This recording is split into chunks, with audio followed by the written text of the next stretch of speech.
Hello વિદ્યાર્થી મિત્રો, કેમ છો? પ્રકરણ 8D અને F વિભાગના તત્વો વડે કરી નાખ્યું. ઓકે, મેં તમને એવું કહ્યું હતું જ્યારે એ ચેપ્ટર ચાલતું હતું ત્યારે કે સંકીર્ણ સંયોજનોનું જે ચેપ્ટર આવે એ પહેલા ડી વિભાગના તત્વોની ઇલેક્ટ્રોન રચનાને તમારે બરાબર મોઢે કરી રાખવાની. આજે તેનો ઉપયોગ કરવાનો મીન્સ કે આજના પીરિયડમાં ના આવે, પરંતુ આ ચેપ્ટરમાં તેનો ઉપયોગ બહુ જ આવશે, તેનું ધ્યાન રાખજો. પાઠનું નામ છે સવર્ગ સંયોજનો. સવર્ગ સંયોજન શું છે એ સમજતા પહેલા બે ત્રણ વસ્તુ તમને શીખવાડી દઉં અને ત્યાર પછી આપણે સવર્ગ સંયોજનો વિશે ભણીશું. ઉદાહરણ તરીકે K2SO4 એક પદાર્થ છે જેનું નામ છે પોટેશિયમ સલ્ફેટ. પોટેશિયમ સલ્ફેટને તમે પાણીમાં ઓગાળો તો તેમાંથી K+ આયન અને SO4 2- આયન આવું છૂટું પડે. K+ આયન અને SO4 - 2 આયન. પ્રયોગશાળાની અંદર K+ ની કસોટી કરવી હોય તો આવું કરાય કે કસનળીની અંદર K2SO4 લો, તેની અંદર થોડો પિક્રિક એસિડ ઉમેરો. જો પિક્રિક એસિડ ઉમેરો તો પીળા અવક્ષેપ મળે. તો પિક્રિક એસિડ ઉમેરવાથી પીળા અવક્ષેપ મળે એ K+ ની કસોટી છે. આની કસોટી કરીએ. તેની અંદર દ્રાવણમાં BaCl2 નું દ્રાવણ ઉમેરીએ, બેરિયમ ક્લોરાઇડ. તો આ Ba2+ અને SO4 - 2 બેની વચ્ચે પ્રક્રિયા થવાથી BaSO4 બને અને આ BaSO4 એ સફેદ અવક્ષેપ આપે. તો અહીંયા આપણે એ વાત કરી કે K2SO4 એક ક્ષાર છે. ક્ષાર એટલે શું? એસિડ અને બેઝ વચ્ચે પ્રક્રિયા થવાથી બનતો પદાર્થ. ઉદાહરણ તરીકે આની વાત કરવા જઈએ તો બેઝ કોણ છે? KOH. SO4 શેમાંથી આવ્યો? H2SO4 માંથી. તો બેઝ અને એસિડ આ બેમાંથી બનતો પદાર્થ છે K2SO4. K2SO4 ને પાણીમાં તમે ઓગાળો છો તો પાણીમાં ઓગળે ત્યાર પછી K+ અને SO4 2- બે આયનો છૂટા પડે. પછી મારે K+ ની કસોટી કરવી છે, SO4 - 2 ની કસોટી કરવી છે, તો આ રીતે મને કસોટી મળે. એક કામ પૂરું થયું.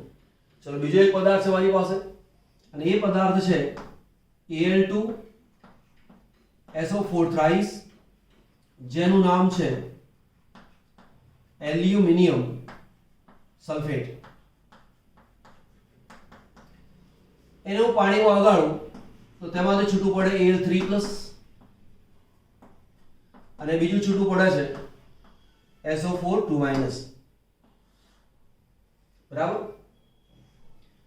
આ Al3+ છે, એની મારે કસોટી કરવી છે. અહીંયા બેલેન્સ કરવા માટે 2 અને 3 મેં લખ્યું છે. Al3+ ની મારે કસોટી કરવી છે. મને શું ખબર પડે કે આ કસનળીની અંદર જે દ્રાવણ છે એમાં Al3+ આયન છે. તો પ્રયોગશાળાની એક કસોટી છે કે જો તેની અંદર પ્લસ લખું છું NaOH નું દ્રાવણ ઉમેરવામાં આવે તો આ NaOH નો OH Al3+ આયન સાથે પ્રક્રિયા કરે અને તેમાંથી બને છે AlOH થ્રાઇસ અને તે જિલેટિન જેવા અવક્ષેપ આપે છે.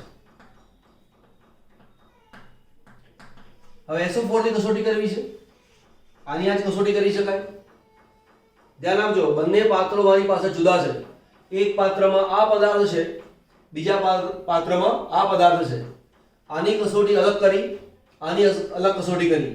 આમાંથી થોડું દ્રાવણ એક કસનળીમાં લો, એની અંદર BaCl2 ઉમેરો તો સફેદ અવક્ષેપ આવે. એનો મતલબ કે આ કસનળીની અંદર SO4 2- આયન છે.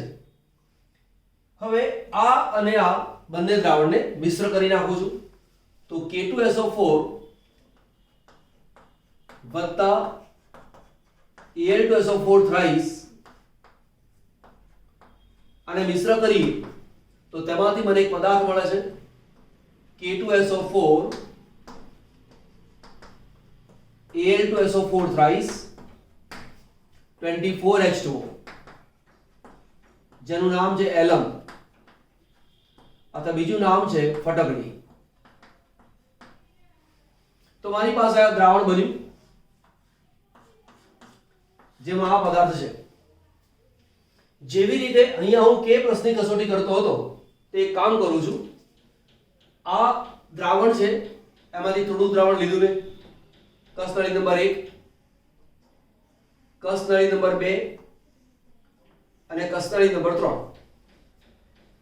સૌથી પહેલા આ દ્રાવણની કસોટી કરું છું. તેની અંદર ઉમેરું છું પિક્રિક એસિડ. તો પીળા અવક્ષેપ બન્યા, એનો મતલબ કે આ દ્રાવણની અંદર K+ આયન હાજર છે. આમાંથી દ્રાવણ લીધું છે અહીંયા, આની અંદર ઉમેરું છું BaCl2. જો BaCl2 ઉમેરું છું તો સફેદ અવક્ષેપ મળે છે. એનો મતલબ કે જે દ્રાવણ મેં લીધેલું છે એમાં SO4 2- આયન છે. ફરીવાર આની અંદર NaOH ઉમેરું છું તો તેઓ NaOH ઉમેરવાના કારણે સફેદ જીલેટિન જેવા અવક્ષેપ મને પ્રાપ્ત થાય છે. એનો મતલબ એવો થયો કે બે દ્રાવણને મિશ્ર કર્યા પછી જે દ્રાવણ મને પ્રાપ્ત થયું એ દ્રાવણની અંદર K+ ની કસોટી, Al3+ K+ ની કસોટી, પછી SO4 2- ની કસોટી, Al3+ આયનની કસોટી મને પ્રાપ્ત થાય છે. બંને દ્રાવણ જુદા હતા, બંને દ્રાવણને મિશ્ર કર્યા પછી પણ મૂળ દ્રાવણના બધા જ ગુણધર્મો આ દ્રાવણની અંદર સચવાઈ રહેશે.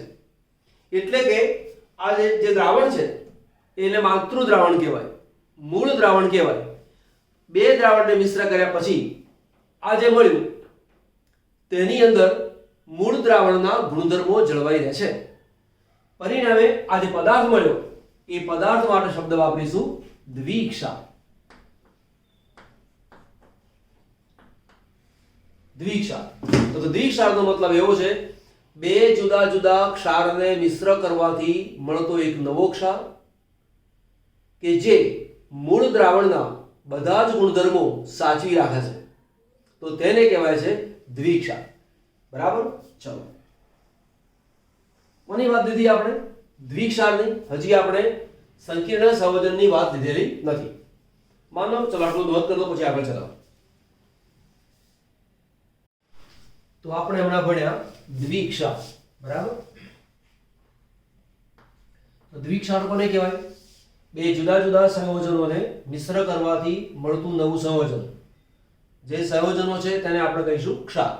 બે જુદા જુદા સંયોજનો કે તેને મિશ્ર કરવાથી મળતું નવું સંયોજન કે જે મૂળ દ્રાવણના બધા જ ગુણધર્મો જાળવી રાખે છે. હવે જુઓ, એક આ ઉદાહરણ શીખવાડ્યું.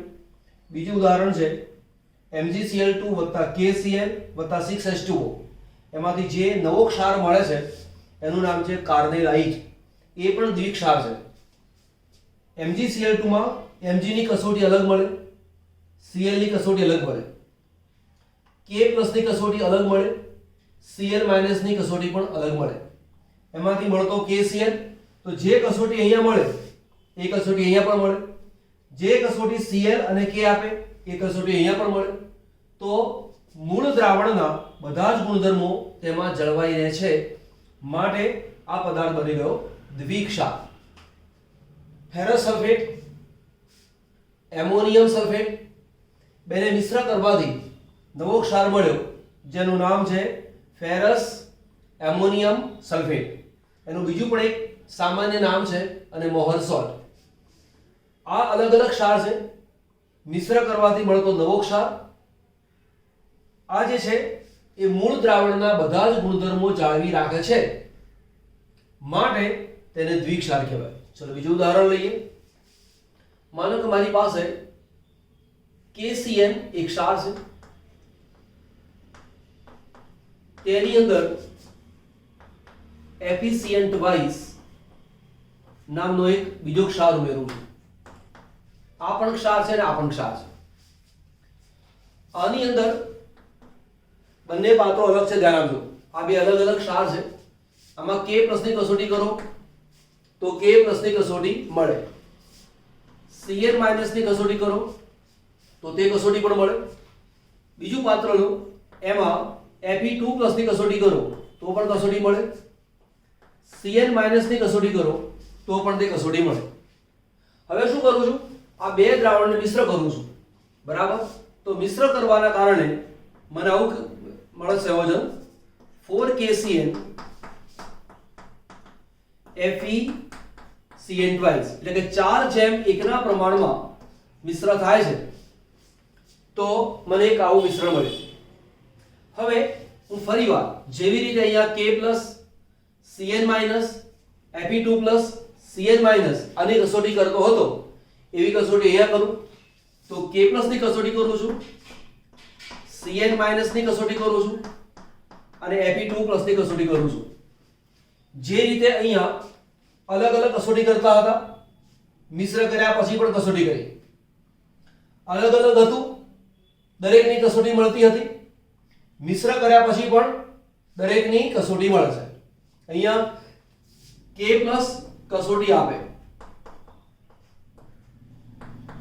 જ્યારે આ સ્વતંત્ર કસોટી ન આપે. માટે આ જે સંયોજન મળ્યું, માટે આ નવું સંયોજન એને કહેવાય છે સંકીર્ણ સંયોજન.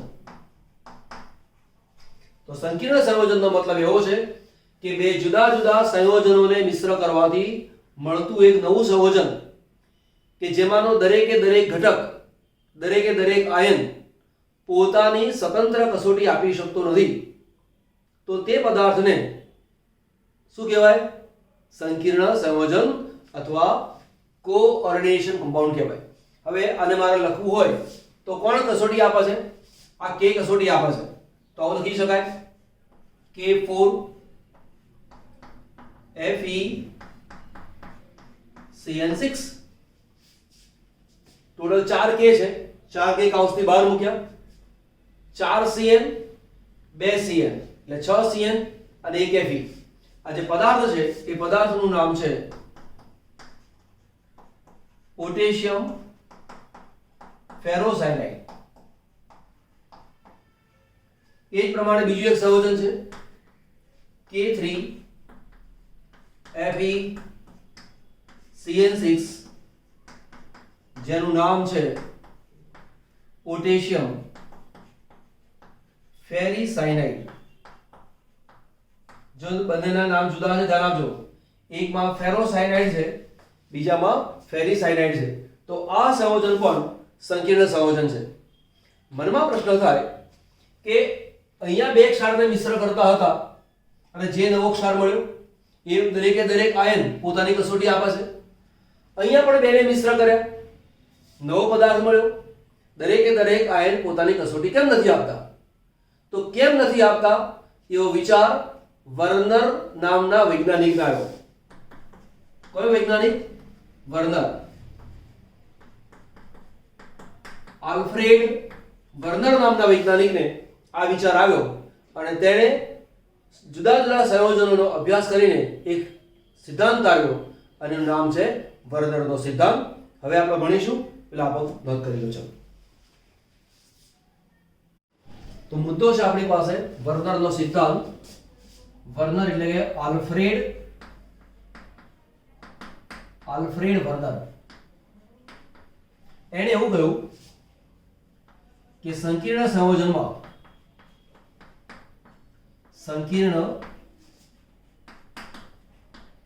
સંયોજનમાં કેન્દ્રસ્થ ધાતુ પરમાણુ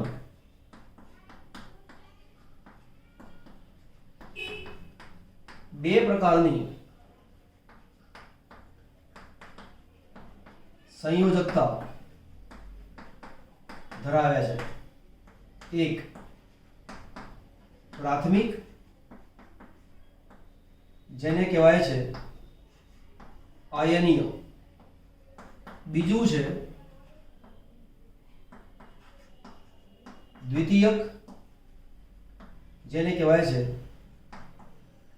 બિન આયનીય. તો દાખલા તરીકે આપણે ઉદાહરણ આપું તમને કે CO NH3 4 ટાઈમ Cl2 અને Cl. મેં આવું એક સંયોજન લખ્યું. તો આ જે કોબાલ્ટ છે એને કહેવાય છે ધાતુ પરમાણુ. કેવો ધાતુ પરમાણુ લખીશું? કેન્દ્રસ્થ ધાતુ પરમાણુ. કેવો? કેન્દ્રસ્થ, કેન્દ્રમાં રહેલો છે તેવો. આ NH3 અને Cl એ પણ જોડાયા છે, Cl એ પણ જોડાયો છે. આ જે Cl જોડાયેલો છે એ પ્રાથમિક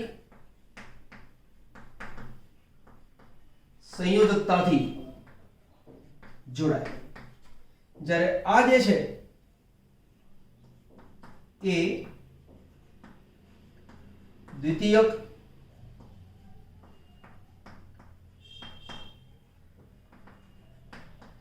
સંયોજકતાથી સંયોજાય અથવા જોડાય. બરાબર? તો પ્રાથમિક આયનીય કેમ કહે છે તેનું પછી વાત કરીએ આપણે.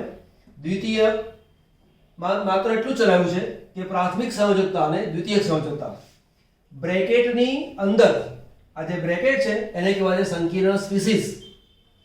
બ્રેકેટની અંદર ધાતુની સાથે જે જોડાયેલા છે એ દ્વિતીયક સંયોજકતાથી સંયોજાયેલા છે, સેકન્ડરી વેલેન્સી. બ્રેકેટની જે બહાર છે એ પ્રાથમિક સંયોજકતાથી સંયોજાયેલા છે. હવે ધ્યાન આપ્યું અહીંયા પ્રાથમિક સંયોજકતાથી માત્ર ઋણ આયનો સંયોજાય. પ્રાથમિક સંયોજકતાથી માત્ર ઋણ આયન સંયોજાય. તો Cl એ ઋણ આયન છે. ઉદાહરણ તરીકે હું લખું છું, અહીંયા બે લખું છું કે K4 FeCN6 બરાબર. અને બીજું લખું છું અહીંયા આ લખેલું છે, ફરી લખું છું બીજું ઉદાહરણ કે FeH2O 5 ટાઈમ Cl અને Cl2. તો આ બ્રેકેટ છે, આ બ્રેકેટની બહાર છે, આ બ્રેકેટ છે, આ બ્રેકેટની બહાર છે. તો મગજમાં એવું વિચારવાનું નહીં કે બ્રેકેટની બહાર હોય તે પ્રાથમિક સંયોજકતાથી સંયોજાયેલા છે. આ જે K છે એના માટે કહીશું સ્પષ્ટતા. પ્રાથમિક સંયોજકતાથી સંયોજાયેલા નથી, સંયોજાયેલો નથી. એને કહેવાય છે પ્રતિઆયન. કૌંસની બહાર જે આવેલો હોય એને પ્રતિઆયન કહેવાય, પરંતુ તે પ્રાથમિક સંયોજકતાથી સંયોજાયેલો નથી. જ્યારે આ જે Cl છે એ બંને આ બે ટોરી Cl આ પ્રાથમિક સંયોજકતાથી સંયોજાય. બીજી વસ્તુ, શબ્દ કયો વાપર્યો? આયનીય. ઉદાહરણ તરીકે હવે આની ઉદાહરણની વાત કરું છું. પાણીમાં હું આ પદાર્થને ઓગાળું તો આ બે Cl છૂટા પડી જાય, પણ આ જે Cl છે એ છૂટો ના પડે.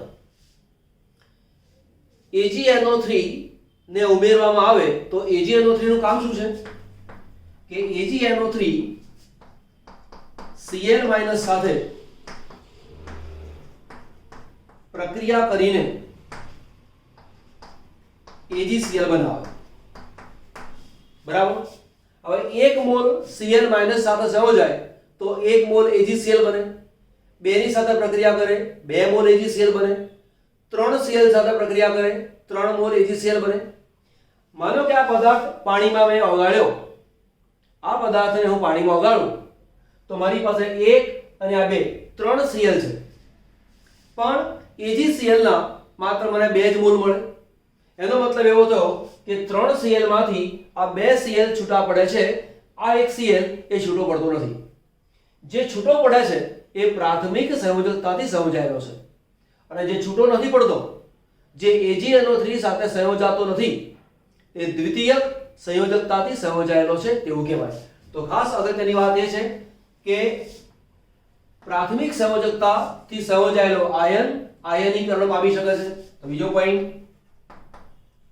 પ્રાથમિક સંયોજકતાથી સંયોજાયેલો આયન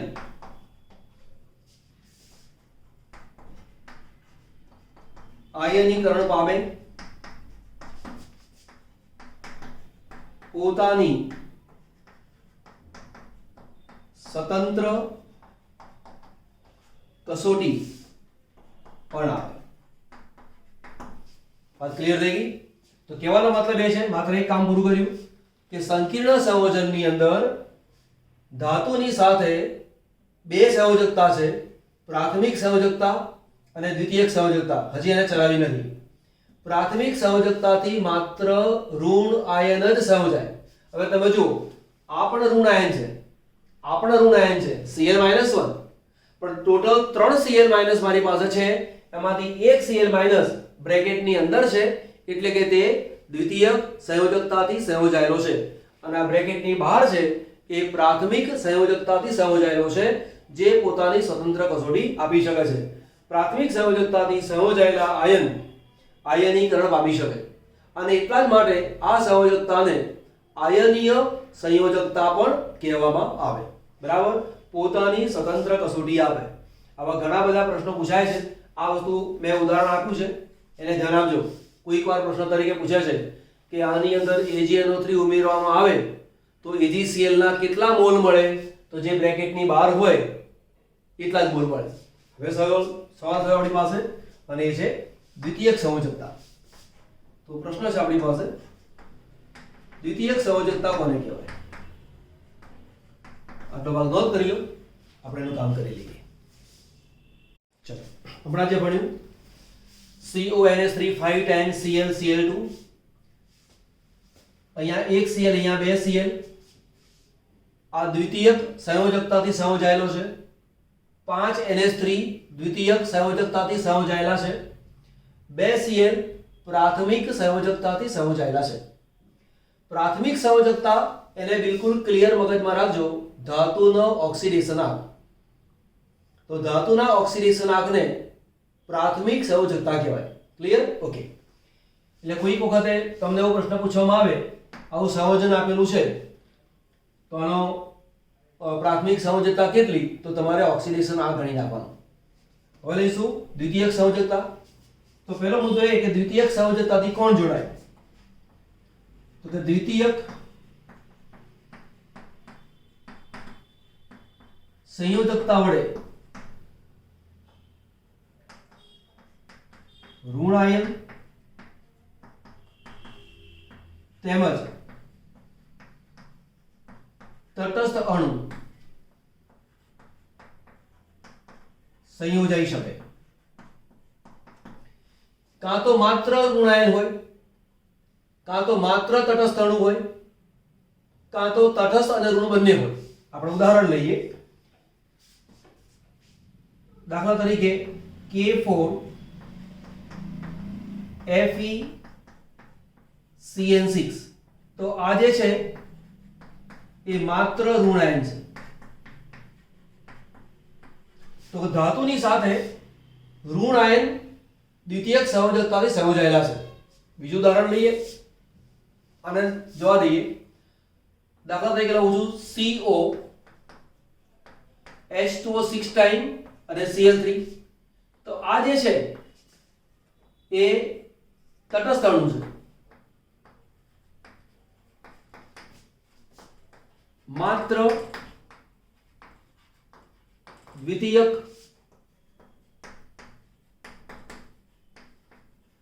સંયોજકતાથી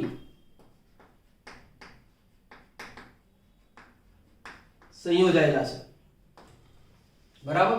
તો જુઓ H2O ને તટસ્થ અણુ કેમ કહેવાય?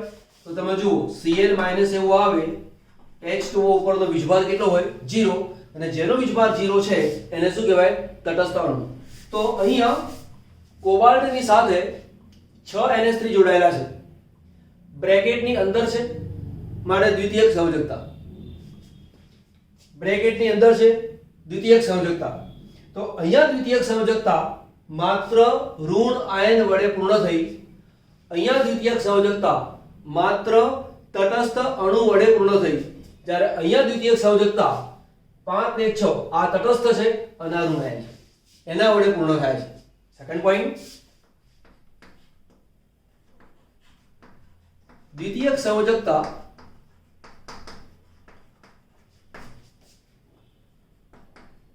ધાતુના સવર્ગાંક જેટલી હોય અને ધાતુનો સવર્ગાંક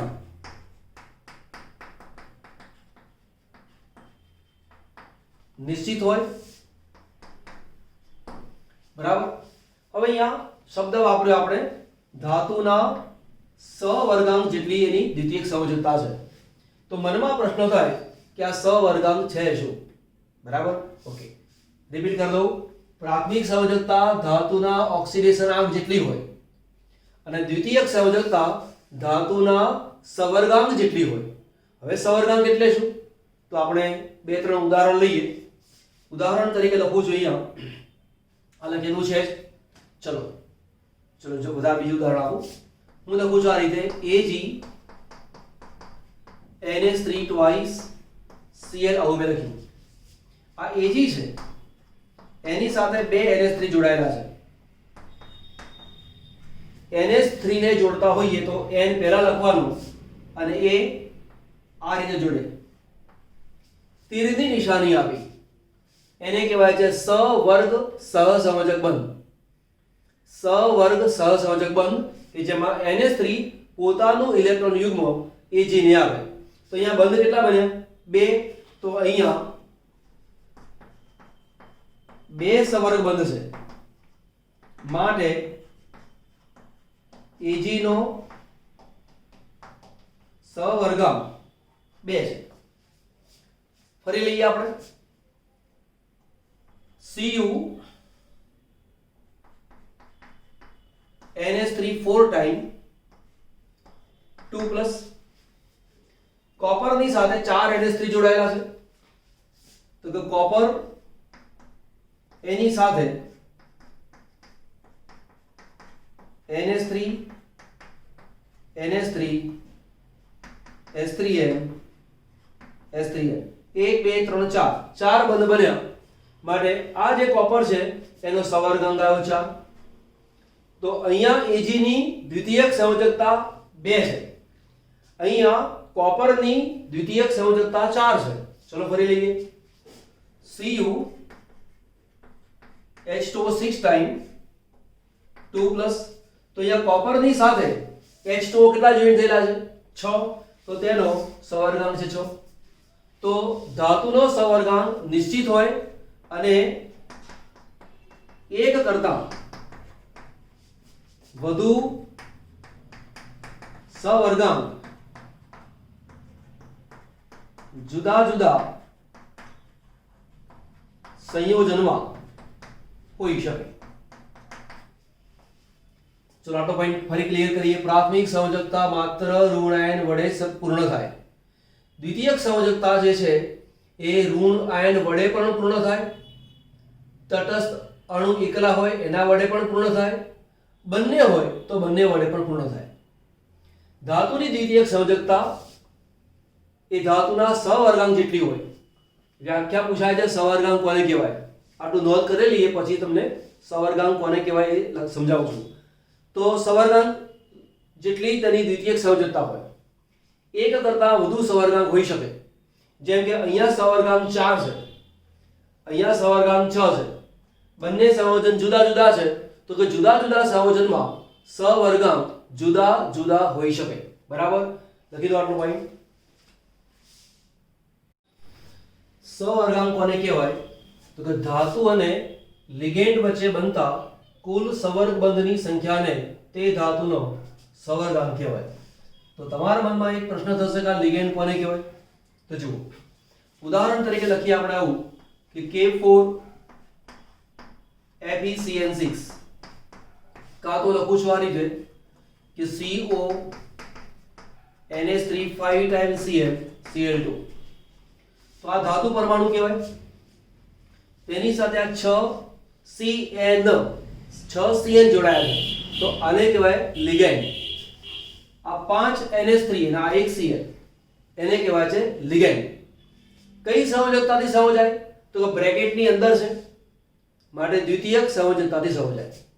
તો કે સંકીર્ણ સંયોજનમાં ધાતુ સાથે દ્વિતીયક સંયોજકતાથી સંયોજાતા ઋણ આયન અથવા તટસ્થ અણુને લિગેન્ડ કહેવાય.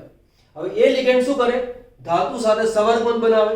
એટલે કે આ હોય તો કોબાલ્ટ, એની સાથે આવું બને 1 Cl છે, આ Cl, 5 NH3 છે તો 1 NH3, બીજો, ત્રીજો, ચોથો અને પાંચમો.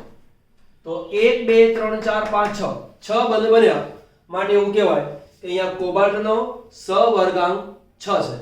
અહીંયા Fe ની સાથે 6 Cn જોડાયેલા છે તો Fe નો સવર્ગાંક 6 છે એવું કહેવામાં આવે. બરાબર, તો અહીંયા વાત આપણે એક લીધી કે ધાતુ અને લિગેન્ડ વચ્ચે બનતા કુલ સવર્ગ બંધની સંખ્યાને તે ધાતુનો સવર્ગાંક કહેવાય. પ્રશ્ન તરીકે પૂછાય છે નીચેના સંયોજનમાં ધાતુનો સવર્ગાંક કેટલો? પ્રાથમિક સંયોજકતા કેટલી? તમને કરાવડાવીશ પણ અત્યારે એની ચર્ચામાં નથી પડતો. બરાબર, આપણે અત્યારે વર્નરનો સિદ્ધાંત ભણીએ છીએ એટલા માટે. ચલો, વર્નરના સિદ્ધાંતમાં ત્રીજો મુદ્દો છે ધાતુ સાથે દ્વિતીયક સંયોજકતાથી સંયોજાયેલા આયન અથવા તટસ્થ અણુ, કાં તો આયન હોય કાં તો તટસ્થ અણુ હોય, અવકાશીય ગોઠવણી જુદી જુદી હોય. હવે અવકાશીય ગોઠવણી જુદી જુદી હોય તો કેવી રીતે હોય? ઉદાહરણ તરીકે M ધાતુ છે, આ L લિગેન્ડ છે. લિગેન્ડ પોતાનું ઇલેક્ટ્રોન યુગ્મ ધાતુને આપે તો આ જે એંગલ છે 180 ડિગ્રી બન્યો તો તેનો આકાર બની ગયો રેખીય. ઓકે, દાખલા તરીકે આવું છે M, એની સાથે 4 લિગેન્ડ જોડાયેલા છે તો આનો આકાર જે છે એ છે સમતલીય ચોરસ. તીરની નિશાની હંમેશા લિગેન્ડ થી ધાતુ તરફ આપવાની. માની લો કે M છે, આ રીતે લિગેન્ડ આપેલા છે, તીરની નિશાની M તરફ, તો આ જે છે એનો આકાર છે સમ ચતુષ્ફલકીય. માનો કે આપણી પાસે આવું છે, આવું એક સમતલ છે, અહીંયા M ધાતુ છે, લિગેન્ડ 1 2 3 4 5 અને 6, તો આ રીતે બંધ બને છે. આ અષ્ટફલકીય આકાર છે, અષ્ટફલકીય. કેવું કહેવાય કે ધાતુ સાથે, એટલે કે આ ધાતુ સાથે દ્વિતીયક સંયોજકતાથી સંયોજાયેલા, દ્વિતીયક સંયોજકતાથી સંયોજાયેલા. હવે આ જે લિગેન્ડ છે એ ઋણ આયન પણ હોઈ શકે, તટસ્થ અણુ પણ હોઈ શકે. બરાબર, તો આ જુદા જુદા લિગેન્ડ જોડાયેલા છે તો અવકાશમાં તેની ગોઠવણી જુદી જુદી હોય. કાં તો તેની ગોઠવણી રેખીય હોય, કાં તો સમતલીય ચોરસ હોય, કાં તો સમચતુષ્ફલકીય હોય, કાં તો અષ્ટફલકીય હોય, કાં તો ચોરસ પિરામિડલ પણ હોય, ચોરસ પિરામિડલ પણ હોય. બરાબર, ઓકે. બીજું છે ચોરસ કૌંસની સ્પીસીસને સવર્ગ સ્પીસીસ કહેવાય. આ જે ગોઠવણી છે પહેલા આપણે લઈ લઈએ. આ જે ગોઠવણીને શું કહેવાય? પોલીહેડ્રા રચના. હેડ્રા અને પોલી બે શબ્દો છે. પોલી એટલે કે અનેક, હેડ્રા શબ્દ છે હેડ્રન ઉપરથી આવેલો છે. દાખલા તરીકે સમચતુષ્ફલકીયની વાત કરવા જાઉં તો આ રીતે ગોઠવણી થયેલી હોય, અને એક આ બાજુ છે, એક સમતલા, બીજું સમતલા, ત્રીજું સમતલ આ, ચોથું સમતલ આ, 4 સમતલ છે એટલે તેના હેડ્રલ કેટલા? 4, માટે ટેટ્રાહેડ્રલ.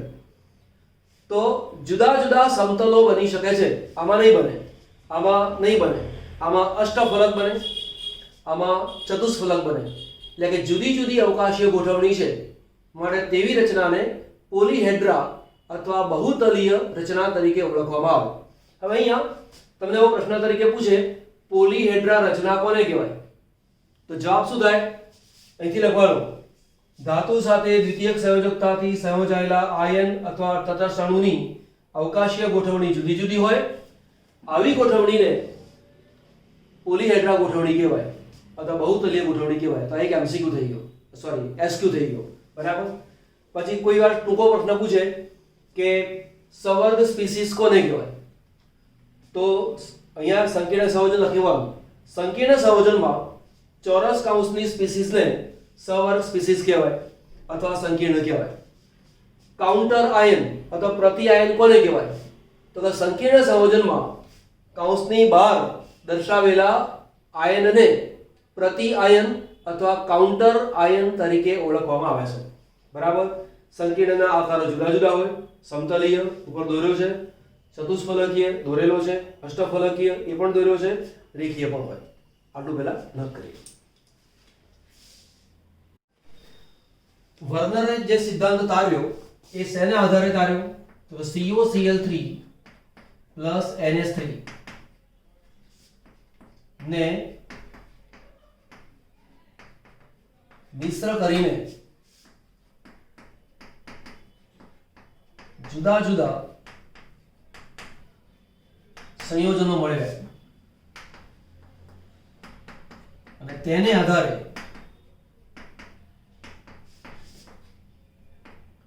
સિદ્ધાંત આવ્યો. એટલે કોઈક વાર પ્રશ્ન પૂછાય કે વર્નરનો સિદ્ધાંત જે તાર્યો એ શાને આધારે તાર્યો? તો કે આ બે વચ્ચે રિએક્શન કરીને જુદા જુદા સંયોજનો મેળવ્યા. હવે શું છે તેને સમજી લો. તમે અહીંયા જુઓ કે મારી પાસે 1 મોલ COCl3 6NH3 છે અને તેની અંદર હું ઉમેરું છું AgNO3.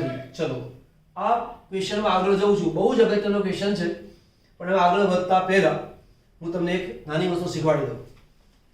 ઉદાહરણ તરીકે મારી પાસે છે NaCl, બીજો પદાર્થ છે BaCl2, ત્રીજો પદાર્થ છે AlCl3.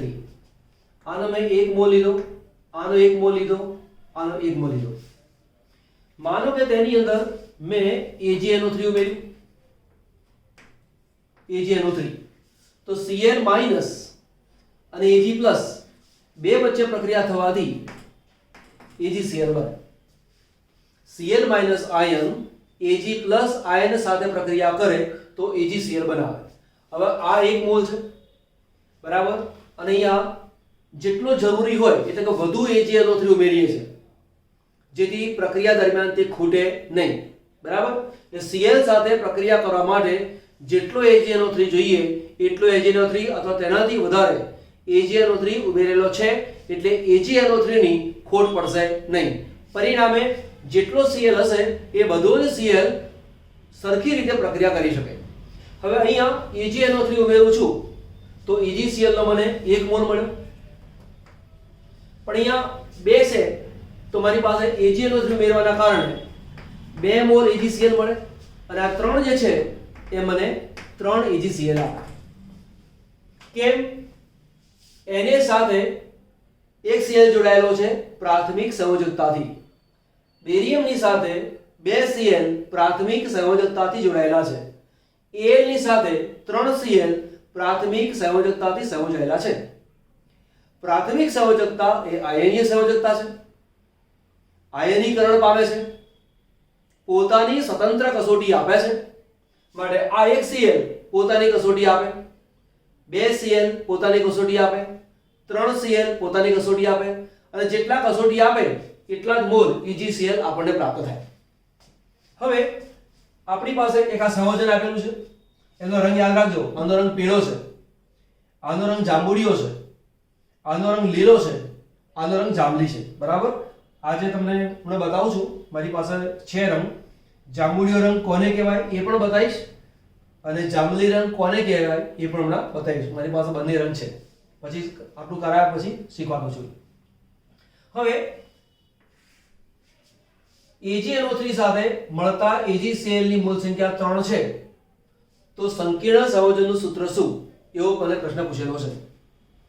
આ 1 2 3 અને 4 મારી પાસે 4 પ્રશ્નો છે, અને 4 પ્રશ્નોના જવાબ આપું છું. ટેક્સ્ટબુકમાં આ વસ્તુ આપેલી છે, પરંતુ તેને આપણે ક્વેશ્ચન તરીકે કન્વર્ટ કરીએ છીએ અને તે રીતે તમને શીખવાડું છું. શું પૂછ્યું છે? આ એક પદાર્થ આપ્યો છે, AgNO3 ઉમેરો છો તો AgCl ની મોલ સંખ્યા 3 મળે છે. તો આ સંયોજનનું સૂત્ર શું? સિમ્પલ વસ્તુ છે. AgCl ના 3 મોલ મળે છે, એનો મતલબ કે આ 3 Cl છે એ આયનીય બંધથી સંયોજાયેલા છે. માટે આ 3 Cl ને બ્રેકેટની બહાર મૂકી દેવાના. એટલે પહેલા તો બ્રેકેટ લખી નાખો અને આ 3 Cl ને બહાર મૂકી દો. બાકી શું વધ્યું? CO અને NH3. તો અહીંયા મૂકી દો CO અને NH3. NH3 કેટલી વાર છે? 6 વાર. એટલે મૂકી દીધા 6 વાર. બરાબર. તો આ આપણું જવાબ મળી ગયો. હજી પણ એને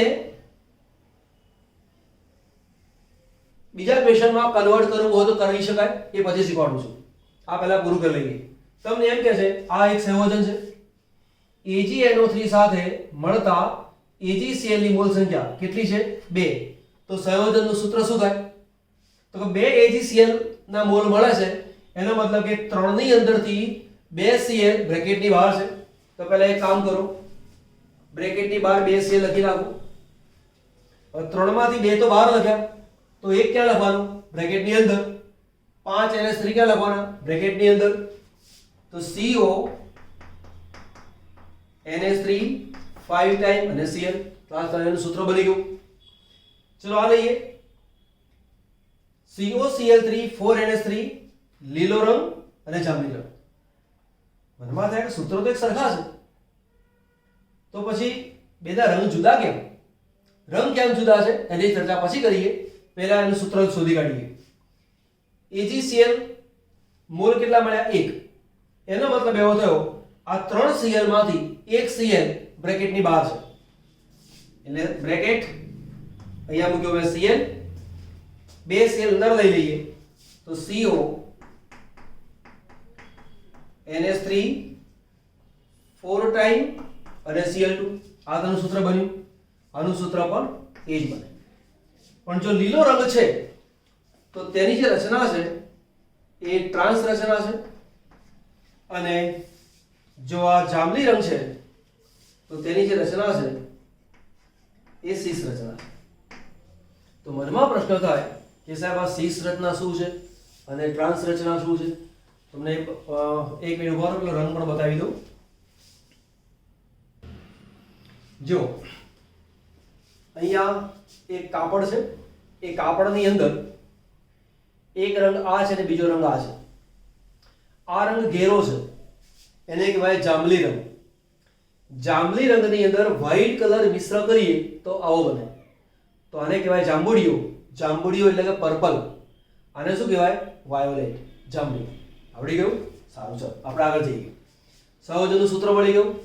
હવે મેં જે રચના કહી હતી કે આ જે રચના છે ટ્રાન્સ રચના છે, અને આ રચના કઈ છે? સીસ. તો મનમાં થાય કે ટ્રાન્સ રચના એટલે શું અને સીસ રચના એટલે શું? પછી જે આમાંથી બનતા બે બીજા પ્રશ્નો છે એની ચર્ચા પણ આપણે કરીએ છીએ. બરાબર. તો જુઓ, છે મારી પાસે CO, એની સાથે અહીંયા 4 NH3 અને 2 Cl જોડાયેલા છે. તો આવું કામ કરવાનું. NH3 NH3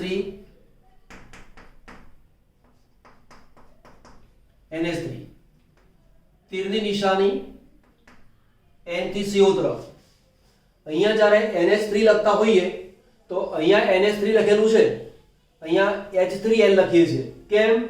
એટલા માટે કે N પોતાનું ઇલેક્ટ્રોન યુગ્મ CO ને આપે છે. હવે 2 Cl બાકી રહ્યા, આ 2 Cl.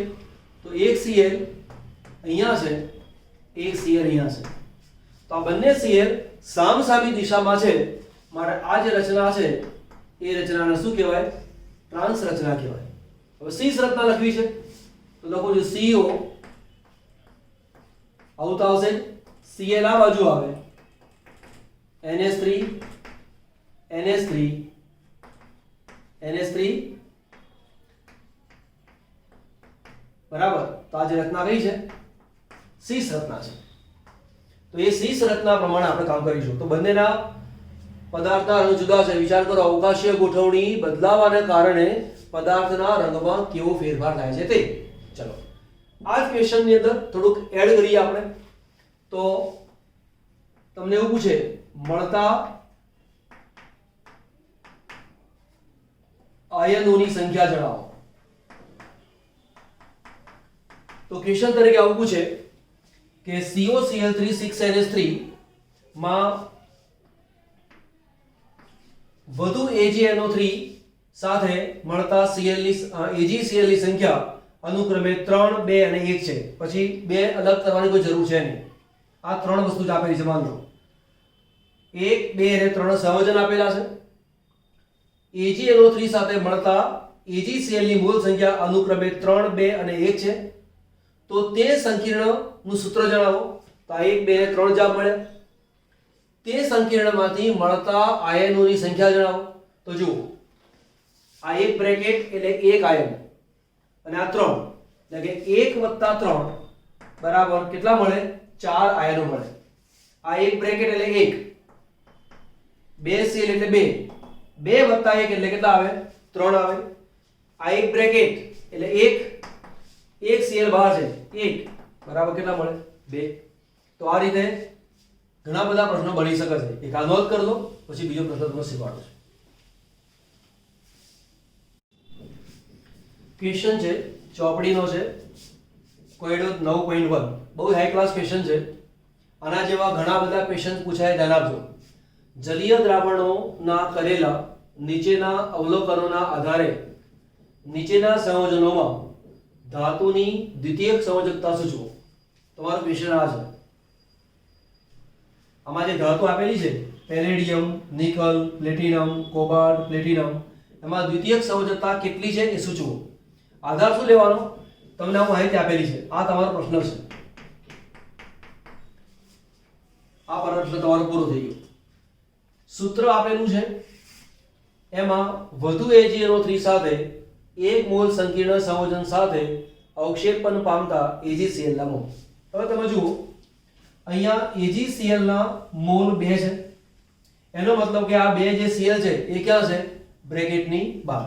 બ્રેકેટની બહાર છે તો એક કામ કરી લઈએ, Pd અને NH3 4 વખત, NH3 4 ટાઈમ અને Cl2. આવું બને. તમને એવો બી પ્રશ્ન પૂછે સંયોજકતા સૂચવો. બીજી વસ્તુ પણ આવું પૂછે, સંયોજનનું સૂત્ર જણાવો. તો આપણે દ્વિતીયક સંયોજકતા તો શીખવાડીશું જ, પણ સાથે સંયોજનનું સૂત્ર જણાવો એવો પ્રશ્ન પૂછેલો હોય તો આ થઈ ગયું. હવે જુઓ, દ્વિતીયક સંયોજકતા કેટલી? તો NH3 કેટલી વાર જોડાયા છે? 4. તો એક NH3 એક બંધ બનાવે, બરાબર સમજો. એક NH3 એક બંધ બનાવે તો 4 NH3 4 બંધ બનાવે. હું આ વાક્ય રિપીટ કરું છું અને એનું મહત્વ પણ સમજાવું છું. પહેલા એ સમજો કે NH3 છે એની પાસે અબંધકારક ઇલેક્ટ્રોન યુગ્મ છે, એટલે પોતાનું એક જ યુગ્મ છે અને એ પોતે ડોનેટ કરે છે. માટે NH3 હોય તો એક જ બંધ બનાવે. પણ માનો કે મારી પાસે આવો પદાર્થ હોત, NH2CH2 CH2NH2, N ની પાસે એક યુગ્મ, આ એક યુગ્મ, તો આ જે લિગેન્ડ છે આ જગ્યાએથી પણ બંધ બનાવે, આ જગ્યાએથી પણ બંધ બનાવે. NH3 એક જ લિગેન્ડ છે. આ જે પદાર્થ છે એનું નામ છે ઇથિલિન ડાયમાઇન. એનું નામ છે ઇથિલિન ડાયમાઇન. એટલે કે 4 લિગેન્ડ છે એટલે 4 બંધ બને? ના, એવું નહીં વિચારવાનું. 4 લિગેન્ડ છે ખરા, પણ એક લિગેન્ડ એક બંધ બનાવે છે માટે સવર્ગાંક કેટલો આવ્યો? 4. પણ માનો કે આ હોય અને જો 4 બંધ બનાવતું હોય તો તેનો સવર્ગાંક કેટલો આવે? આવા 4 અણુ હોય તો સવર્ગાંક 8 આવે. એવું આવતું નથી. પણ દાખલા તરીકે આવા મારી પાસે 3 અણુ છે. ફરી રિપીટ કરું છું, આના 4 અણુ છે માટે 4 સવર્ગ બંધ. પણ માનો કે આના 3 અણુ હોય તો સવર્ગ બંધ કેટલા? તો એક અણુ 2 બંધ બનાવે તો 3 અણુ થઈને 6 બંધ બનાવે તો સવર્ગાંક 6 થાય. આ વસ્તુને બરાબર સમજો, બહુ જ કેરફુલી સમજો, બહુ જ હાઈ ક્લાસ વસ્તુ શીખવાડી છે. ઓકે, અહીંયા જુઓ, NaCl2 6H2O. AgCl ના કેટલા મોલ મળે? 2 મોલ મળે. 2 મોલ મળે છે એનો મતલબ કે આ Cl 2 છે, બહાર મૂકી દો તો આપણો જવાબ તો લખ્યો જ નહીં. અહીંયા જવાબ લખું છું,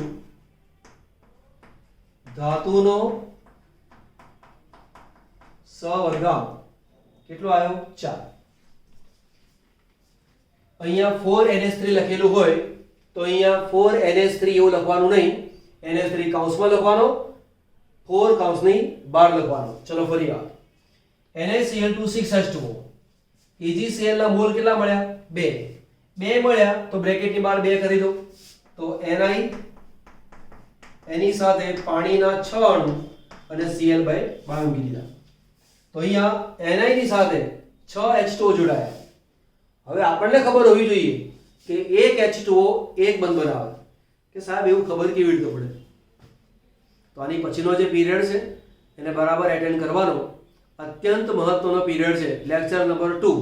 એ જો કેન્સલ થયું તો આ ચેપ્ટર કેન્સલ થઈ જશે, નહીં આવે. બરાબર? કેમ કે બહુ જ મહત્વની વસ્તુ લેક્ચર નંબર 2 ની અંદર આવવાની છે જ. તો એ 6 બંધ બને છે માટે સવર્ગાંક આવ્યો 6. અહીંયા દર્શાવીએ, આવું લખેલું છે, AgCl ના મોલ કેટલા મળે છે? 0. એનો મતલબ કે Cl ને મારે બ્રેકેટમાં દર્શાવવાના, બ્રેકેટની બહાર દર્શાવવાના છે નહીં. હવે બ્રેકેટની બહાર દર્શાવવાના હોય નહીં તો મારે બ્રેકેટની અંદર દર્શાવવા પડે. તો જો પ્લેટિનમ 4Cl અહીંયા, 2Cl અહીંયા એટલે 6Cl એટલે મૂક્યું મેં Cl 6. હવે સવાલ એ થયો કે 2H છે એને દર્શાવવાના ક્યાં? તો અહીંયા દર્શાવાય છે H2. આ તેનું સૂત્ર છે. આ બહુ જ હાઈ ક્લાસ ક્વેશ્ચન છે મારી દ્રષ્ટિએ, આપણે ભણવાના છીએ જ આગળ. અને આ સૂત્ર બને તો સાહેબ આ H ને અંદર ના લેવાય. તો જો અંદર લેવા જાઓ તો 6 અને 2 8 થાય તો પ્લેટિનમનો સવર્ગાંક 8 થાય એવું હોતું નથી. નોર્મલી સવર્ગાંક 2 હોય, 4 હોય અને 6 હોય. સામાન્ય રીતે 4 અને 6 એ મોસ્ટ વધારે હોય, 2 ઓછા હોય, જેવું ધાતુ પરમાણુ હોય તેવું. અહીંયા ધાતુનો સવર્ગાંક કેટલો? તો પ્લેટિનમ સાથે 6Cl જોડાયેલા છે માટે સવર્ગાંક 6.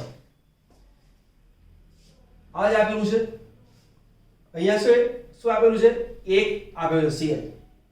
તો એક Cl મારે બહાર મૂકવાનું, બાકીના Cl અંદર લેવાના. તો એક કામ કરી લઈએ, અહીંયા છે, એક મિનિટ ચેક કરું, સૂત્ર એ જ છે ને, COCl3 આવું નથી, 4NH3 છે, 12Cl 4NH3. ઓકે, તો અહીંયા 1 મોલ છે તો આ 3 જે છે એમાંથી એકને બ્રેકેટની બહાર મૂકી દો.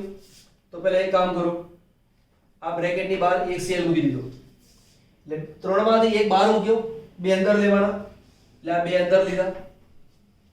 NH3 અંદર મૂકી દો, NH3 4 વાર અને અહીંયા છે કોબાર CO. આ તેનું સૂત્ર બન્યું. એક NH3 એક બંધ બનાવે તો 4 NH3 4 બંધ બનાવે, એક Cl એક બંધ બનાવે તો 2 Cl 2 બંધ બનાવે તો 4 બંધ અહીંયા, 2 બંધ અહીંયા, 6 બંધ. તો સવર્ગાંક કેટલું આવે? 6. અહીંયા લે પ્લેટિનમ Cl2 2NH3 અને 0. તો કે AgNO3 ઉમેરો છો તો AgCl ના મોલ કેટલા મળે? 0. AgCl નો કોઈ મોલ મળતો જ નથી. એનો મતલબ કે Cl બ્રેકેટની બહાર નથી, તો બ્રેકેટની બહાર Cl ને મૂકવાનો નહીં. તો અંદર લઈ લો. તો પ્લેટિનમ NH3 બે વાર, NH3 2 ટાઈમ્સ અને 2 Cl2, આ Cl2, આ તેનું સૂત્ર બની ગયું. એક NH3 એક બંધ બનાવે, 2 NH3 બે બંધ બનાવે, તો 2 બંધ અહીંયા, 2 બંધ અહીંયા, તો સવર્ગાંક ધાતુનો કેટલો થયો? 4. તો જુઓ અહીંયા પ્લેટિનમ છે, અહીંયા પણ પ્લેટિનમ છે. આ સંયોજનમાં પ્લેટિનમનો સવર્ગાંક 6 છે, અહીંયા પ્લેટિનમનો સવર્ગાંક 4 છે. ખબર પડી ગઈ? ચલો નોંધ કરો. એક ક્વેશ્ચન મૂકેલો છે અને બહુ જ હાઈ ક્લાસ ક્વેશ્ચન મૂકેલો છે. 1 2 3 4 સંયોજન આપેલા છે, દરેકના 1 મોલર જલીય દ્રાવણ આપેલા છે. એવું સ્વીકારી લઈએ છીએ કે દરેક પૂર્ણ આયનીકરણ પામે છે, એવું સ્વીકારીને આપણે આગળ વધીએ છીએ. પહેલો પ્રશ્ન એ છે કે વિદ્યુત વાહકતાનો ચડતો ક્રમ જણાવો. આ પદાર્થ A છે, આ B, C અને D આવું આપેલું છે. દરેકના જલીય દ્રાવણ 1 મોલર છે એવું સ્પષ્ટતા કરેલી છે, એટલે આનું મહત્વ છે. પણ બધા જ 1 મોલર મૂકેલા છે એટલે ગણતરીમાં કોઈ સરળ રહેશે, અઘરું આવતું નથી. પ્રશ્ન છે કે વિદ્યુત વાહકતાનો ચડતો ક્રમ દર્શાવો. તો વિદ્યુત વાહકતાનો આધાર દ્રાવણમાં રહેલા આયનોની સંખ્યા પર છે. જો આયનોની સંખ્યા વધે તો વિદ્યુત વાહકતા વધે. તો આપણે અહીંયા કામ કરી લઈએ. મળતા આયનોની સંખ્યા. તો શું કરવાનું? આ બ્રેકેટ કેટલી વાર છે? 3 વાર. Fe કેટલી વાર છે? 4 વાર. 4a અને 3a એટલે 4 + 3 બરાબર 7 આયનો. આ 4 છે, આ બ્રેકેટ 1 વાર છે એટલે 4 + 1 બરાબર 5. આ 3 વાર છે, આ 1 વાર છે એટલે 3 + 1 બરાબર 4. આ બ્રેકેટ 1 વાર છે, Cl 1 વાર છે, 1 + 1 બરાબર 2. તો તમે જુઓ આના કરતા આમાં આયનો વધારે, એના કરતા આમાં આયનો વધારે, એના કરતા આમાં આયનો વધારે. તો વિદ્યુત વાહકતાનો ચડતો ક્રમ દર્શાવવો હોય તો શું દર્શાવીશું? કે D કરતા C મોટું, એના કરતા B મોટું અને એના કરતા A મોટું. Equation clear? ઉત્કલન બિંદુ ઉન્નયનનો ચડતો ક્રમ. જેમ આયનોની સંખ્યા વધતી જાય ઉત્કલન બિંદુ ઉન્નયન વધતું જાય. તો અહીંયા પણ એ જ આવશે, D, C, B અને A. ત્યાર પછી છે ઠાર બિંદુ અવનયન નો ચડતો ક્રમ. તો કોનામાં ઠાર બિંદુ અવનયન વધારે થાય? એટલે કે વધારે ઘટાડો ક્યાં થાય? આયનો વધારે હોય ત્યાં, તો ક્રમ ઇન્વેજ આવે. ઠાર બિંદુનો ચડતો ક્રમ. હવે તમે જુઓ આમાં આયનો 7 છે, આમાં 5 છે, અહીંયા 4 છે, અહીંયા 2 છે. એક સિમ્પલ લોજિક આપું. માનો કે 0 ડિગ્રી સેન્ટીગ્રેડ તાપમાને પાણી ઠરે છે, બરાબર.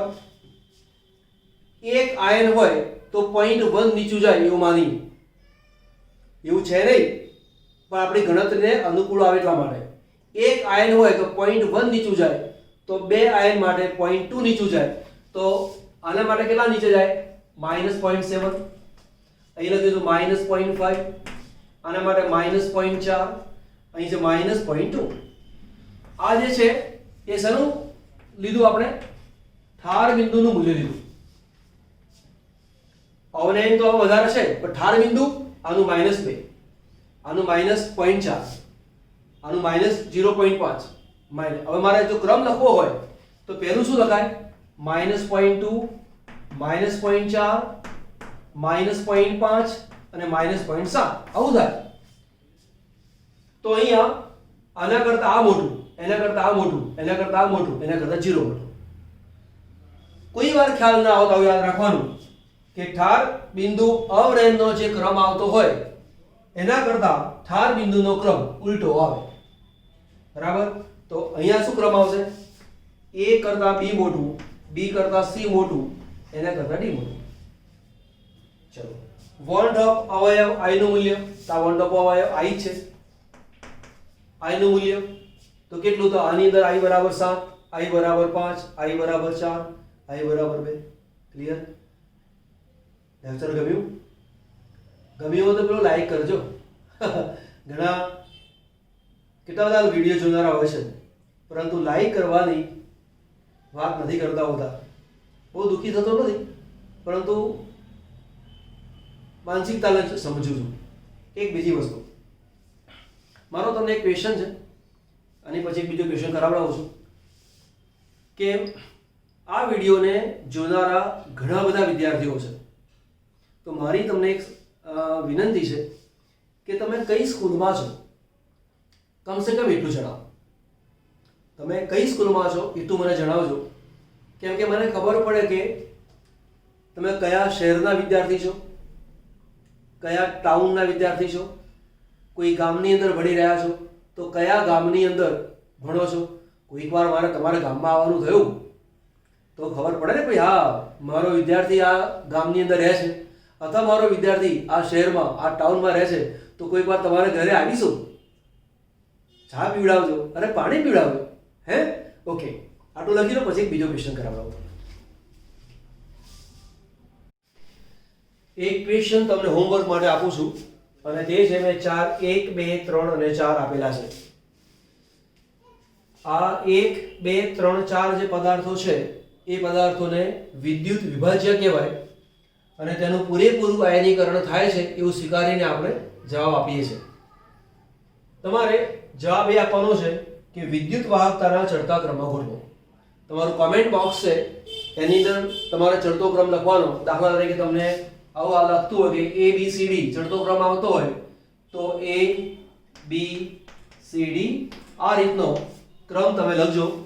બીજો પીરિયડ જ્યારે આવશે ત્યારે આનો જવાબ શું આવે છે એ હું ડિક્લેર કરીશ અને તમે ચેક કરજો કે તમારો જવાબ કેટલો સાચો છે અને મારી સાથે તે કેટલું મેચ થાય છે. ઓકે, આજનો આખો પીરિયડ બરાબર તૈયાર કરજો. આવતો પીરિયડ આજના પીરિયડ ઉપર ઘણો બધો આધારિત છે એટલે ભૂલ ના થાય એટલે ધ્યાન રાખવાનું અને તૈયારી બરાબર કરજો. ક્વેશ્ચન માટે બેસ્ટ લક. હું તમારી કોમેન્ટની રાહ જોઈશ. ચડતો ક્રમ પૂછેલો છે, જોઈશું તમને કેટલું આવડે છે. બરાબર, ચલો.